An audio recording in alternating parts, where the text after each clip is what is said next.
नमस्कार, मी राजेश ठोंबरे।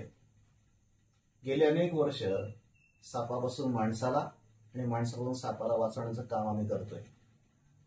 हे काम करत असताना लक्षात असं आलं की माणसाच्या जगण्यासाठी साप जितका गरजेचा आहे तितकाच माणसाचं जीवन देखील महत्वाचं आहे। आपल्याकडे परिस्थिती काय?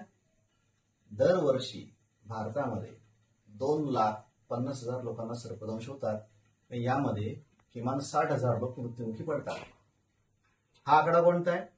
जी माणसं दवाखान्यापर्यंत पोहोचली, त्यांचं निदान झालं, त्यांच्यावर उपचार झाले, त्याची नोंद झाली, त्यांचा हा आकडा आहे। गेल्या अनेक वर्षाचं काम आम्हाला असं सांगतं की आकडा कितीतरी पटीने जास्त आहे। आणि यातला सर्वात आणखी गंभीर विषय असा आहे की यातले सर्वाधिक सर्पदंश कोणाच्या वाट्याला आहे? तर प्रामुख्याने शेती आणि शेतीशी निगडीत असणाऱ्या कामांमध्ये शेतकऱ्यांना सर्वाधिक दंश होतात। म्हणजे जवळपास 80% प्रमाण सर्पदंशाचं हे या लोकांच्या वाट्याला आहे।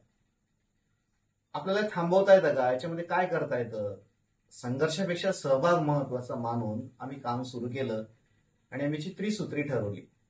पहिलं म्हणजे कृतीशील प्रबोधन, दुसरं आहे प्रथम वर्षाचं प्रशिक्षण आणि तिसरं आहे निश्चित उपचाराची सोय। पण हे एवढंच पुरेसं नव्हतं। शेती आणि शेतकरी यांच्या संबंधी काम करणारं कुठलं शासकीय खातं आहे का याचा विचार केला तर लक्षात असलं की आपल्याकडे कृषी विभाग हा याच्यासाठी खूप चांगलं काम करतो। आणि जर या विभागाला आपल्याशी जोडून घेता आलं तर आपल्याला हा विषय त्यांच्यापर्यंत अधिक ताकदीने पोहोचवता येईल। आणि सुदैवाने आमच्या जळगाव जिल्ह्यात काम करणारे एक वरिष्ठ अधिकारी, कृषी अधिकारी श्री अनिल भोकरे आम्हाला यामध्ये प्रामुख्याने मदतगार ठरले। त्यांनी हा विषय पोहोचवण्यासाठी शेतकऱ्यांचे विविध मेळावे असतील, महिलांच्या बचत गटांच्या वेगवेगळ्या कार्यशाळा असतील, शेती शिवार फेऱ्या असतील, वेगवेगळ्या प्रकारचे त्यांचे प्रबोधनावर चालणारे कार्यक्रम असतील, या सर्व ठिकाणी आमचा हा विषय त्यांनी ठेवला जेणेकरून हा थेट माणसाच्या जीवन मरणाशी भिडणारा विषय लोकांपर्यंत पोहोचवता आला। भोकरे सरांनी केलेलं हे एक मोठं योगदान निश्चितच लाख मोलाचं ठरलं। याच्यातून जसे साप वाचले तसे माणसं देखील वाचले। कारण आम्हाला शेतकऱ्यांना पटवून देता आलं की आज त्यांच्या घरामध्ये जे अन्नधान्य सुखरूप पोहोचतं ते सापांमुळेच पोहोचतं।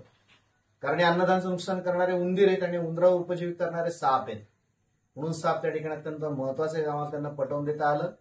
तर दुसऱ्या बाजूला सर्पदंश जरी माणसं मरत असली तरी सर्पदंश कसे टाळता येतात, सापाचा घरातला प्रवेश कसा थांबवता येतो, आणि एवढं करून अपघाताने जर समजा कोणाला साप चावला तर नेमके प्रथमोपचार काय करावे, त्यासाठी कशी काळजी घ्यावी, हे सगळं आम्हाला पोहोचण्यासाठी भोकरे सरांची प्रचंड मदत झाली।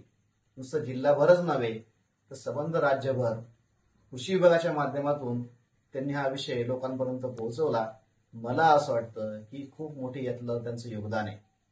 आम्ही निश्चितपणे कृषी विभाग आणि भोकरे सरांना मनापासून धन्यवाद देतो की असे अधिकारी जर असतील तर शेतकऱ्यांसाठी हे एक मोठे देवदूतच ठरतात। धन्यवाद।